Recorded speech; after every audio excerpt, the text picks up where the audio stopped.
I'll never forget the morning I walked out to feed my cattle and found a gleaming Bentley sprawled across my barn door like it owned the place. The chrome still smelled like fresh wax. The tires barely had dust on them, and there it was, blocking the only way I could get my tractor out.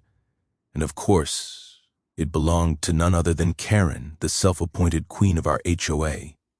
She leaned against her shiny toy sunglasses on, smirking as if daring me to say something. See, Karen has a special talent for turning ordinary mornings into full-blown battles. But that day, she didn't just park a car. She parked a declaration of war. And I wasn't about to let some overpriced hunk of metal decide whether my farm lived or died. Before we dive in, drop a comment with where you're watching from and what time it is there. You've probably guessed by now, I'm not the kind of guy who fits neatly into the HOA's glossy brochure version of community living.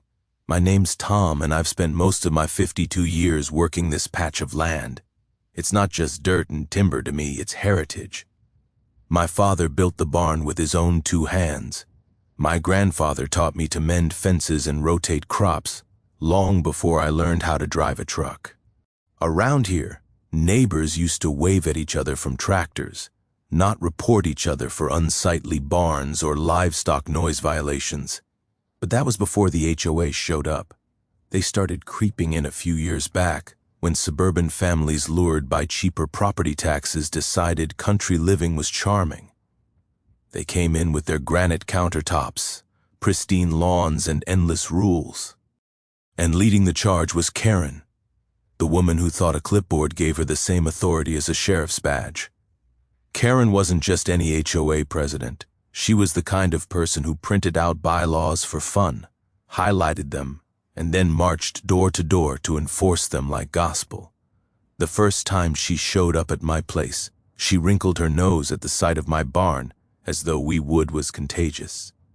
"This structure is unsightly," she said in a tone usually reserved for finding a rat in your kitchen. "It doesn't meet our community aesthetic standards." I laughed out loud because this unsightly structure had stood longer than any house in our cul-de-sac. It had weathered storms, droughts, and even a small tornado. Meanwhile, Karen's idea of heritage was probably a designer handbag passed down from last season. From that moment on, it was war.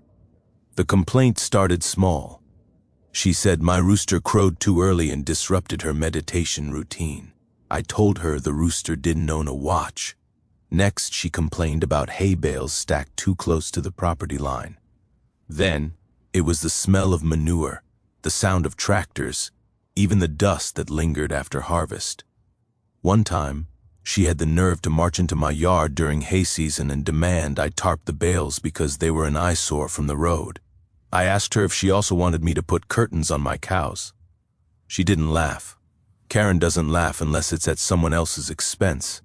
And the HOA board, they bent to her every whim. Most of them were her friends anyway. Other transplants who thought living next to a working farm was picturesque until they realized real farming involves dirt, smells, and noise. Still, I tried to keep the peace. I patched fences, kept my dogs on my land, even stopped blasting Johnny Cash at full volume on Saturday mornings. But nothing was ever enough. Karen had it in her head that my barn, my tractors, my entire way of life was a nuisance to her perfect community. Now, let me paint you a picture of our land. My property stretches wide, dotted with oaks and maples, with the barn sitting right at the center like a heartbeat. Every day starts the same. I get the tractor out, haul hay, feed the cattle, and make sure everything runs smooth. That barn door is the lifeline. If it doesn't open, the whole farm grinds to a halt, and that's exactly what Karen wanted. See, I'd heard her little comments at board meetings. Maybe Tom should consider selling. A modern development could raise property values. She'd say it with a smile like she was doing me a favor. But what she really meant was, she wanted me gone. My land flattened into yet another cookie-cutter subdivision with names like Whispering Pines or Golden Meadows. That's the thing about people like Karen. They see tradition as clutter and progress is whatever makes them look richer. So when I found her Bentley parked across my barn door that morning, I knew it wasn't just bad parking. It was a message, a test, a declaration that her HOA rules were bigger than my way of life. And the way she stood there sipping her iced latte like it was just another morning. Oh, she knew exactly what she was doing. But what she didn't know, what she could never understand, was that out here when you block a barn door, you're not just blocking wood and hinges, you're blocking survival. I remember staring at that car, the sun glinting off its spotless paint, and thinking, this is it. This is where Karen crossed the line. My cattle didn't care about HOA rules, they cared about food. My tractor didn't care about bylaws, it cared about doing its job and me. Well, I wasn't about to bow down to a woman who thought she could bully a farm with leather seats and chrome wheels. Karen thought she was clever. She thought she could use her wealth, her friends on the board, and her shiny Bentley as weapons. But she forgot one thing. On a farm, the strongest weapon isn't money, it's horsepower. And I was about to remind her of that the hard way. By the time I reached the barn door that morning, Karen was already waiting, perched on the hood of her Bentley like it was a throne. She wore oversized sunglasses that covered half her face, a wide-brimmed hat that looked straight out of a fashion magazine, and a smug grin that told me this wasn't an accident. "Well, good morning, Farmer Tom," she called, her voice dripping with fake sweetness. "Hope you don't mind. I needed a place to park my new baby while the landscapers finish my driveway." I stared at her, then at the gleaming hunk of machinery blocking the barn doors. The Bentley still had dealer tags dangling from the rearview mirror. "Karen," I said slowly, "this isn't a parking spot, this is my barn. I need to get the tractor out now." She tilted her head, feigning innocence. "Oh, I'm sure you can wait a few hours. Your what do you call it? Tractor. Can it take a break?" She giggled as if farm work were just some cute hobby like knitting scarves or growing lavender in mason jars. That laugh lit a fire in my gut. "My tractor doesn't take breaks, Karen. My cattle and feeding. My hay needs moving. That's how this place runs." She waved a manicured hand, dismissing my words like they were smoke. "Honestly, Tom, your whole operation is so outdated. Do you really expect the neighborhood to tolerate all this dirt and noise forever? Maybe this is a sign you should modernize." There it was, the dagger hidden in the smile. Karen never did anything without an angle. Parking her Bentley here wasn't just about convenience. It was about control. She wanted me humiliated, powerless, forced to watch my land grind to a halt because she said so. "Move the car," I said firmly, my voice low. She smirked, sliding off the hood. "And if I don't?" I stepped closer, my boots crunching on the gravel. For a moment, we stood eye to eye, her perfume sharp and out of place against the scent of hay and manure. "Then you'll regret it." Her grin widened, but there was a flicker of uncertainty behind those sunglasses. "Are you threatening me?" "No," I said. "I'm promising you." She huffed and pulled out her phone. "You know, Tom, I could report you right now. Intimidation, harassment, violation of HOA conduct policy. You're already on thin ice after last month's rooster incident." I almost laughed. The rooster incident was nothing more than her whining that my rooster crowed at dawn, which is exactly what roosters are born to do. But she loved twisting ordinary life into violations. I could feel my blood pressure climbing, but deep down I knew losing my temper in that moment would play right into her hands. HOA disputes were Karen's battlefield, and she thrived on paperwork fines and endless complaints. If I pushed too hard, the board would side with her in a heartbeat. Still Saint, erring at that Bentley blocking my barn, I realized I couldn't win this fight on paper. I had to win it in the dirt on my terms. "Fine," I muttered, turning toward the house. "Enjoy your temporary parking spot." Her laughter followed me like nails on a chalkboard. That's what I thought. But as I walked away, something clicked in my mind. Karen thought she'd beaten me, thought she could flaunt her wealth and connections and make me bow. She didn't realize she just handed me the perfect excuse to fight back. You see, when you grow up on a farm, You learn a few things about problem solving. Some problems need patience, some need tools, and some need raw horsepower. That Bentley was big, shiny, and expensive, but it wasn't built for barns. It wasn't built for mud, hay, and steel. My tractor, on the other hand, that was built for crushing obstacles. The more I thought about it, the more the idea grew roots. I could almost hear my father's voice. Son, when someone blocks your barn, you don't ask for permission, you plow right through. And suddenly I knew exactly what I was going to do. But before I tell you my plan, let me explain why this wasn't just about convenience. Blocking that barn wasn't a prank. It wasn't a neighborly spat. It was sabotage. If I couldn't get my tractor out, I couldn't haul hay to the cattle. I couldn't maintain the fields. Everything would snowball into a mess within hours. That car was choking my farm at the throat. Karen knew that. She wanted that. By noon, word had spread across the neighborhood. A couple of curious neighbors lingered near the fence, whispering and pointing. I caught snippets Karen's car. Tom's barn, he's furious. That's how it always was. She played the role of queen bee, and the rest of the hive buzzed around her, eager for gossip. I fed the chickens, stacked some wood, tried to go about my chores, but my eyes kept drifting back to that silver Bentley shimmering like a taunt in the summer Sunday. Every squeak of its leather seats as she adjusted, every jingle of her bracelets as she scrolled through her phone. It all drilled into me. Around mid-afternoon, I'd had enough. I walked over again, trying one last time. Karen, I said, keeping my voice calm, this is your last chance. Move the car and we can put this behind us. She looked up from her phone, unimpressed. You're cute when you think you have authority. I'll move it when I'm good and ready. In the meantime, maybe you can find a hobby that doesn't involve heavy machinery. That was it. The final straw. I didn't shout. I didn't argue. I just turned on my heel and headed for the tractor shed. Because sometimes the best answer isn't words. It's action. And the rumble of a John Deere engine speaks louder than any HOA bylaw. The tractor shed wasn't far from the barn, but by the time I reached it, my pulse had slowed just enough for reason to sneak back in.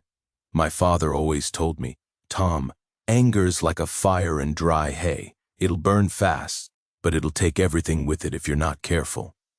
And for a moment I hesitated. Running that Bentley into the ground would feel good, sure, but it might also drag me into a mess I couldn't easily climb out of. So, I decided to give diplomacy one last shot. I walked back to the barn, wiped the sweat off my brow, and pulled out my phone. Karen was still lounging against her Bentley, scrolling, probably posting pictures of her new toy on social media. Karen, I said as evenly as I could manage, I'm calling the sheriff. This isn't just inconvenient, it's obstruction. You're interfering with my work. She didn't even look up. Go ahead, sheriff's department knows me very well. My husband donates to their annual gala. She flashed me that grin again, the one that made me want to grind my teeth down to stumps. I dialed anyway. The deputy on duty, a young guy named Miller, answered. I explained the situation. There was a pause, then a careful cough. Well, Mr. Harris, he said, technically, it's private property, and HOA disputes usually fall under civil issues. Unless she's trespassing or causing direct harm, there's not much we can do. I could practically hear the shrug through the phone. Miller wasn't a bad guy, but he wasn't about to wade into Karen's swamp of HOA bylaws. They always managed to muddy the water just enough to keep law enforcement hesitant. Fine, I muttered, hanging up. Karen lowered her sunglasses, her eyes glinting with victory. Told you, you're just wasting your time. You should really read the community handbook sometime. I clenched my fists, but forced myself to stay calm. All right, then I'll bring this to the HOA board. That night, I did just that. I attended their meeting held in the community clubhouse with its air-conditioned comfort and rows of bottled sparkling water.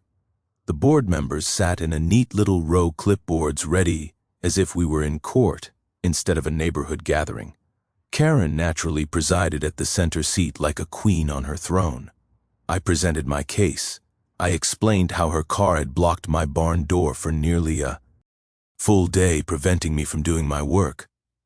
I emphasized that the barn was functional, not decorative, that this wasn't about aesthetics but survival. Karen interrupted before I could finish. Tom, you're exaggerating. I parked temporarily while waiting for contractors. Surely your farm animals could wait a few hours for their hay. It's not like they were starving. Her words drew polite chuckles from two of the board members. I swallowed hard. This isn't funny. She's interfering with agricultural operations. If this continues, my livelihood is at stake. One of the board members, a man named Douglas, tapped his pen on the table. Tom, we understand your frustration, but technically community rules allow for visitor parking in shared spaces. Shared spaces? I barked. That's my barn, my land. What part of that is shared? Douglas shifted uncomfortably. Well, we'll need to review the boundaries. But in the meantime, perhaps you could be more accommodating. Karen's guests bring value to the community. Value? I nearly laughed. Her Bentley parked across my barn door is value. Karen leaned back in her chair, satisfied. See, Tom, this is why you're always in conflict. You don't adapt. You cling to your old ways. Progress requires compromise. Progress, I spat, isn't parking a luxury car where livestock are supposed to be fed. It's arrogance, plain and simple. But the board didn't care. They shuffled papers, avoided eye contact, and finally adjourned the meeting with a vague promise to revisit the guidelines. I left with nothing but the sound of Karen's laughter trailing behind me. Driving home under the stars, I felt that helpless weight pressing down on my chest. I'd tried reason. I'd tried the law. I'd tried the system, and every door had slammed shut in my face. The next morning, when I stepped out onto my porch, the Bentley was still there, polished, gleaming a smug silver blockade in the Sunday Karen had doubled down. I swear I could hear my cattle lowing louder than usual, restless without their proper feeding schedule. The sight of them pacing near the fence hammered home what I already knew. This wasn't about me anymore. This was about them, my responsibility. That day, I tried one last olive branch. I walked up to Karen, hands raised. Karen, listen. I don't want this to escalate. Just move your car. I'll even help you find a safe spot until your driveway is done. We can put this behind us. She lowered her glasses again, her smirk cutting deeper than any blade. Tom, you just don't get it, do you? This is bigger than a car. Your barn is an eyesore. Your tractor is a nuisance. Frankly, your whole farm drags down property values. If you don't like the way this community is going, maybe you should sell and move somewhere less civilized. Her words hit harder than I expected. Not because they had truth, but because they dripped with contempt for everything my family had built. It wasn't just about hay, manure, or barn doors. To her, my entire life's work was disposable, and that's when the last ember of patience burned out. I didn't shout, I didn't argue. I just turned and walked toward the shed, each step heavier than the last. Karen's laughter rang behind me, shrill and triumphant. That's right, Tom. Run along to your toys. You'll learn eventually who's really in charge around here. But she had no idea what kind of toy I was about to unleash. Oz. When diplomacy fails, there's only one language left to speak, and my tractor was fluent. The shed door creaked open like the start of an old Western showdown. Sunlight spilled across the steel-green body of my John Deere dust mows, swirling in the air as if the machine itself were waiting for the call to arms. I'd spent years with this tractor. It had pulled plows through stubborn clay, dragged hay wagons, stacked higher than the roofline, and yanked fence posts out of the ground when storms tore them down. To me, it wasn't just a machine, it was family. And that morning, it became my weapon. I stood there a long moment, running my hand over the hood. The metal was warm from yesterday's work, still carrying the smell of oil and earth. In my head, I heard my father's growly voice. On a farm, problems are solved with steel, sweat, and horsepower. Never forget that, son. And I hadn't. I climbed into the seat, adjusting the worn cushion until it fit just right. The key slid into the ignition with a satisfying click. When the engine roared to life, the sound rolled across the fields like thunder. Chickens scattered, a few cows turned their heads, and I swear even the oak trees seemed to tremble.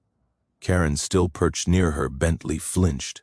She pulled her sunglasses down, squinting toward the shed, her smug smile faltering. For the first time all day, she looked uncertain. I eased the tractor out into the open, the ground vibrating beneath its massive tires. The neighbors who had gathered along the fence gasped, phones whipping into the air like prairie dogs, spotting danger. The word had clearly spread. Everyone wanted front row seats to see whether Tom the farmer LD really do it. And I wanted them to see because this wasn't just revenge, it was theater. It was a reminder to every single person hiding behind HOA bylaws that some of us still played by older, stronger rules. I parked the tractor in the yard and cut the engine. Not yet. I wasn't going to smash first and think later. I needed to prepare. I grabbed my toolbox, checked the hydraulic lines, tightened the bolts on the front loader. If I was going to make a statement, I wasn't going to risk my John Deere on Karen's vanity project. My tractor deserved respect, even in battle. As I worked, flashes of memory flooded back days when my father and I hauled logs after a storm. The time we pulled a neighbor's truck out of a ditch, even the nights we sat on the hood drinking iced tea under the stars. That tractor had been my constant, my partner. And now it was about to teach Karen a lesson she'd never forget. By late afternoon, the tension was thicker than the humid air. A half-dozen neighbors leaned on the fence line, whispering nervously. Some were rooting for me. Others probably couldn't wait to run back to the HOA with stories. But no one was leaving. Karen strutted toward me, hands on her hips, voice shrill. "Tom, you're not seriously thinking of touching my Bentley, are you? That's a $200,000 vehicle. You so much as scratch it, and I'll have lawyers on you before sundown." I leaned against the tractor, calm as a preacher on Sunday. "Then move it." Hair jaw tightened. "No," the crowd murmured. Karen wasn't just playing chicken. She was daring me to act, betting I wouldn't have the guts, but she didn't know how far she'd pushed me. I wiped my hands on a rag, climbed back into the cab, and fired up the engine again. The roar silenced the yard. The neighbors stopped whispering. Even the birds in the trees seemed to hold their breath. Karen's face went pale behind her makeup. She took a step back, clutching her phone like it was a shield. Slowly, I lowered the front loader, the hydraulics hissing like a beast. Waking from slumber, the edge of the bucket gleamed in the setting sun, sharp and unforgiving. "Tom, don't you dare!" Karen shrieked, her voice cracking for the first time. I didn't answer. Words had failed me too many times already. Instead, I inched forward the tractor, rolling steady, deliberate, like a freight train that had found its track. Every bump of the tire echoed through the ground. Each foot closer drained the color from Karen's face. The Bentley sat there smug and silent, its polished chrome daring me to cross the line. It wasn't just a car anymore. It was the embodiment of every insult, every fine, every meeting where the board had laughed in my face, and I was done laughing. I stopped just a few feet from the bumper, the bucket poised above like a guillotine waiting to fall. Karen screamed something incoherent, waving her arms, but her voice was lost in the rumble of the engine. I killed the engine again, letting silence rush back into the yard. The tension was unbearable, like the world itself was waiting for me to make the call. And in that silence, I turned to the neighbors. "You all see this," I shouted. "This is what happens when people think rules matter more than land, more than work, more than respect. She's blocked my barn all day. My cattle go hungry while she poses with her car, and the board backs her up. Well, I've had in..." "Oh!" A few neighbors nodded. One even clapped softly before catching himself. I started the tractor again. The crowd jumped. Karen shrieked. But I didn't move forward. Not yet. Because the moment of destruction deserved to be savored. This wasn't just revenge anymore. It was justice written in steel and rubber. And tomorrow the whole neighborhood would know. You don't block a barn door in my town. Not unless you're ready to pay the price. The moment I pressed my boot to the clutch and eased the tractor forward, the crowd went dead silent. You could hear nothing but the steady growl of the John Deere engine and the faint buzzing of cicadas in the trees. The front loader bucket hovered like a steel predator, lowering inch by inch until it lined up perfectly with the hood of Karen's Bentley. Karen's scream ripped across the yard. "Stop, you'll destroy it, it'll sue you for everything you own." But I wasn't listening anymore. My world narrowed to the rhythm of the engine, the vibration under my hands, and the gleam of chrome just begging to be humbled. The first contact came with a crunch that reverberated through the metal of the tractor. The Bentley's hood buckled like a soda can under a boot. The polished silver crumpled in on itself, the emblem snapping clean off and clattering to the dirt. Gasps erupted from the fence line, half in horror, half in delight. Karen staggered backward, clutching her head like she was watching a child being hurt. "My car, that's a Bentley. Do you even know what it's worth?" I pushed the lever, and the bucket pressed harder, the hydraulic arms hissing like snakes. The windshield spiderwebbed glass popping and spraying across the ground, and glittering. G-shards. Tires squealed, suspension groaned, and that once perfect luxury toy screamed like a wounded animal. Neighbors raised their phones, recording, capturing every second. This wasn't just a scuffle anymore. It was a spectacle, a battle of lifestyles, wealth versus grit playing out in a shower of shattered glass. I inched forward, the tractor's massive tires climbing the side panel. The Bentley sank into the earth under the weight, its alarm wailing as if crying for mercy. The shrill siren echoed off the trees, blending with the crowd's stunned laughter. Karen lunged forward, trying to wave her arms in front of me. "You're insane, Tom. You'll go to jail for this." The tractor's shadow swallowed her whole. For a moment she looked so small, her manicured hands flapping helplessly against the roar of the engine. I locked eyes with her through the cab glass and said nothing. That silence hit harder than any words. Then I drove on. The Bentley flattened beneath the weight, the roof caving in with a thunderous crack. Leather seats tore, airbags burst with white puffs that floated like surrender flags. I backed up slightly, then rolled forward again, grinding what remained of the frame into twisted, smoking ruin. The smell of burnt rubber and scorched paint filled the air, sharp and metallic, mingling with the earthy scent of hay from the barn. It was destruction raw and absolute, and it felt righteous. Neighbors cheered now, some laughing, some hollering like they were at a rodeo. One old farmer even whistled, clapping his hat against his knee. "About time someone put that woman in her place," he shouted. Karen fell to her knees, shrieking like she'd lost a limb. "My husband will have your farm. You'll be bankrupt." But her threat sounded hollow, drowned beneath the crunch of metal collapsing on itself. I finally eased off, pulling the tractor back. Where the Bentley had once stood, gleaming like a trophy, there was now only a mangled heap of luxury rubble. Bent rims stuck out at odd angles, the hood folded like paper, the engine block spilling dark oil into the dirt. I killed the engine and climbed down my boots, hitting the ground with deliberate finality. The silence afterward was deafening, save for the Bentley alarm which sputtered and then died with a pathetic whimper. I turned to Karen. Her mascara streaked down her cheeks, her hat crooked, her voice from screaming. For the first time, she looked less like a queen and more like a child caught throwing a tantrum. "You should have moved it when I asked," I said simply. The crowd erupted again, laughter and applause mixing with the buzzing of a dozen camera phones still rolling. Karen scrambled to her feet, pointing at me with a trembling hand. "I'll ruin you, Tom. I'll have the sheriff here in 5 minutes." I shrugged. "Good. I'll explain how your car blocked my livestock access all day. Pretty sure state law doesn't look kindly on that." Her mouth snapped, shut her eyes, darting around as if searching for someone, anyone to back her up. But the neighbors had seen enough. They weren't rushing to defend her.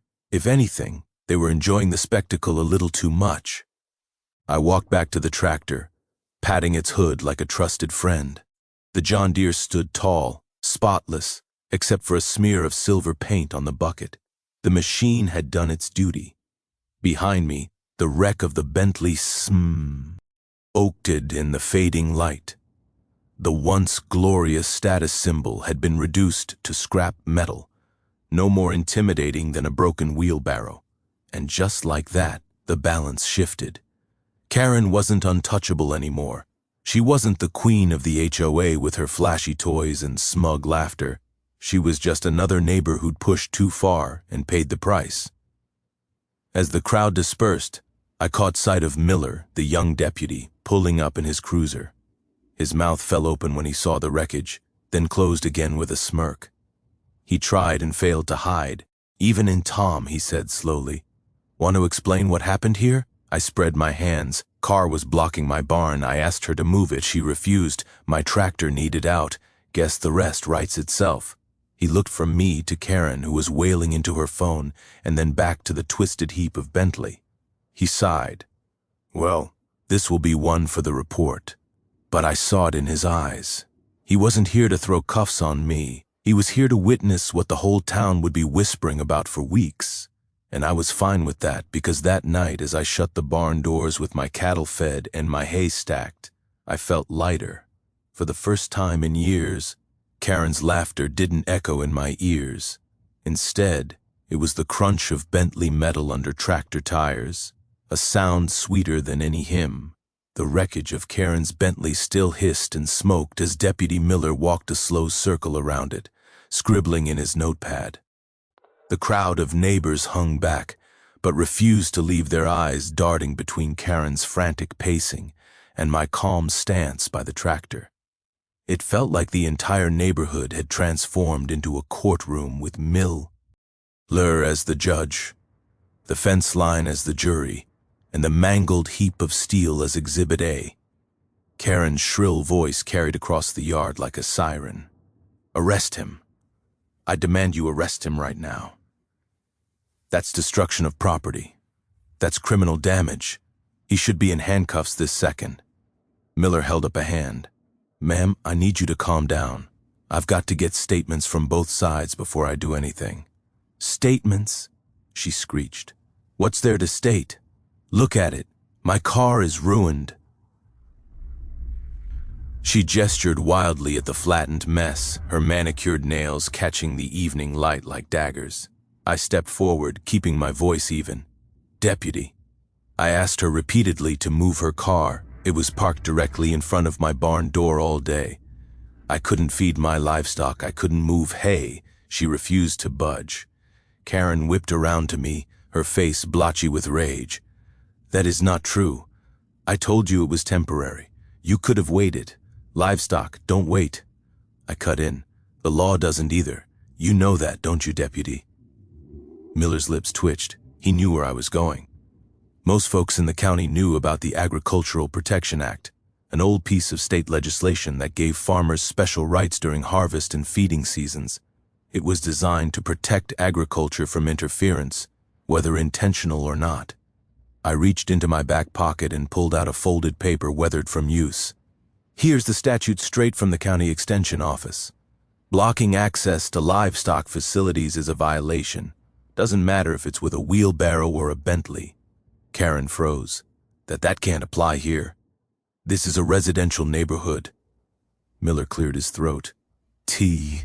"Technically, ma'am, Mr. Harris's property is still zoned agricultural. He's grandfathered in, which means the statute does apply." The crowd buzzed like a hive. Some chuckled, others muttered. "Serves her right." Karen's face drained of color. No, this isn't happening," she whispered almost to herself. Then louder, "This is abuse of power. He's twisting the law." I let her rant, then added, "You know, Karen, there's another detail you might find interesting. I'm not just a farmer. I'm also a sitting member of the County Farm Bureau, and we've got lawyers who live for cases like this. So, if you really want to drag this to court, I'd be happy to oblige." Her jaw dropped. The queen bee of the HOA had finally realized the hive wasn't hers to command anymore. Deputy Miller closed his notebook with a snap. "Here's how this is going to go. Karen, I'm citing you for unlawful obstruction of agricultural operations. You'll get a fine, and if this happens again, you could face bigger penalties." As for Tom, he looked at me, his tone softening. "You'll need to file an insurance claim for the damages, but from what I see, you acted to clear access to your barn. Given the circumstances, I don't see grounds for criminal charges." The crowd erupted. Some gasps, some cheers. Karen wailed like someone had told her Christmas was canceled. "A fine. You're finding me. I'm the victim here." Miller scribbled out the citation and handed it to her. "The law doesn't see it that way, ma'am." She crumpled the paper in her fist, her face contorted in disbelief. "This community will not stand for this. I'll have the entire board on my side." But when she turned to the neighbors, something shifted. Instead of nods and support, she was met with crossed arms and raised eyebrows. One neighbor called out, "You've been bullying folks for years, Karen. Looks like karma finally showed up with 4 wheels and a plow." Another chimed in, "We're tired of your nonsense. Maybe it's time someone else ran the HOA." Her eyes darted from face to face, searching desperately for allies. But one by one, they turned away. The hive had abandoned its queen. I stood quietly watching her crumble. For years, she'd used rules, bylaws, and intimidation to bend this neighborhood to her will. But tonight, the law, the community, and the cold, hard steel of my tractor had turned the tables. Karen stomped to the wreck of her Bentley, kicking at the twisted bumper. "You'll regret this, Tom." She spat, though her voice shook. "I swear you'll regret this. I tip my hat. Maybe, but at least my cattle are fed." The crowd laughed. Not cruelly, but with the relief of people who'd finally seen the tyrant unmasked. Phones slipped into pockets, neighbors began drifting back to their homes, and the evening air grew calm again. Miller gave me a nod. "Take care, Tom, I'll file the report. But between you and me, I think this neighborhood just witnessed more justice than a courtroom could ever hand out." When his cruiser pulled away, the last of the sunlight painted the wreckage in gold. Karen slumped on the curb beside it, a fallen monarch beside the ruins of her throne. And me? I walked back to my porch, poured a glass of sweet tea, and let out the longest breath I'd been holding in years. But I knew this wasn't the end. People like Karen don't vanish quietly. They plot, they fume, they wait for another chance to strike. What she didn't know was that I'd been waiting too. And if she ever tried to come at me again, I had more than just a tractor on my side. I had the law, the neighbors, and a lifetime of stubbornness. She could never bulldoze. For now, though, the silence was victory enough. The night after the Bentley incident was the quietest this farm had felt in years. The crickets chirped, the cattle settled into their stalls with full bellies, and the barn door stood wide open, unobstructed and free. For once, I didn't feel the weight of Karen's shadow hanging over the property. I sat on my porch, rocking in the old chair my grandfather built, watching the stars prick through the velvet sky. The faint outline of the tractor glimmered in the moonlight, its green body streers once pristine car. Most folks would have called that a blemish. To me, it was a badge of honor. By morning, word had spread beyond the neighborhood. Folks at the feed store slapped me on the back, laughing as they asked, "So, Tom, how's the Bentley holding up under the John Deere?" I'd shrug, sip my coffee, and let them draw their own conclusions. But not everyone found it funny. The HOA board called an emergency meeting within days, desperate to control the fallout. Karen showed up pale and frazzled, still clutching her citation like it was Exhibit A in some grand conspiracy against her. She demanded my expulsion from the neighborhood, insisted that I pay damages, even threatened lawsuits. But here's the thing. Her influence had evaporated. Neighbors who once tiptoed around her now spoke up. A mother complained about Karen finding her son for riding his dirt bike on their own property. An older couple recounted how Karen had tried to ban their flagpole because it clashed with community aesthetics. One by one, voices rose, telling stories of her arrogance and overreach. It was like dominoes falling. By the end of the meeting, the board voted to remove Karen as president. Just like that, the queen lost her crown. She stormed out, muttering about lawyers and appeals, but it was clear her reign was over. I didn't celebrate. Truth be told, I almost felt sorry for her. Almost. Because what Karen never understood was that power rooted in fear never lasts. The minute people stop being afraid, the empire crumbles. Life on the farm returned to normal after that. The cattle were fed, the hay stacked, and the tractors rolled without interference. Sure, the HOA still tried to toss little rules my way, paint the fence, trim the hedges, but without Karen breathing down their necks, it all felt toothless. The wreck of the Bentley was towed off, eventually leaving behind a patch of scarred earth in front of the barn. I didn't bother seeing it. I like seeing it there, a reminder of the day a symbol of arrogance met a machine built for work. Every time I walked past that spot I smiled, not because I crushed a car, but because I proved something bigger. No matter how shiny the weapon, wealth and intimidation can't outmuscle grit and stubbornness. One evening, a young neighbor walked up while I was tightening bolts on the tractor. "Mr. Harris," he said shilly, "I've never seen anyone stand up to Karen like that. How'd you do it?" I looked at the tractor, then back at him. "Son, sometimes you fight with words, sometimes with laws, and sometimes I padded the steel hood, sometimes with horsepower." He laughed. Ed, but I could see the lesson sinking in. Weeks later, the farm felt lighter. The laughter of kids carried down the road. Neighbors waved more freely, and the air wasn't thick with the tension Karen used to stir. The land, my land, breathed again.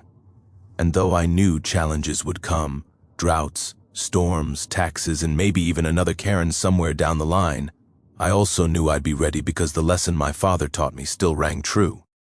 When you protect your way of life with honesty, grit, and the right tools, no one can bulldoze it away. The barn door stayed open, the cattle thrived, and the tractor, it sat gleaming in the shed, waiting patiently for the next battle. Because on this farm, the war had been won. If there's one thing this whole saga taught me, it's that standing your ground isn't always about yelling louder or having more money. It's about refusing to let anyone bully you out of what matters. Karen thought her Bentley and her HOA clipboard gave her power. But real power doesn't come from possessions or titles. It comes from resilience, from roots planted deep in the soil of who you are and what you stand for. Life will always throw people like Karen in your path, the kind who think control is a right and intimidation is a strategy. But you can't let their noise dictate your purpose. Whether it's your land, your job, or your family, you've got to protect it with everything you have.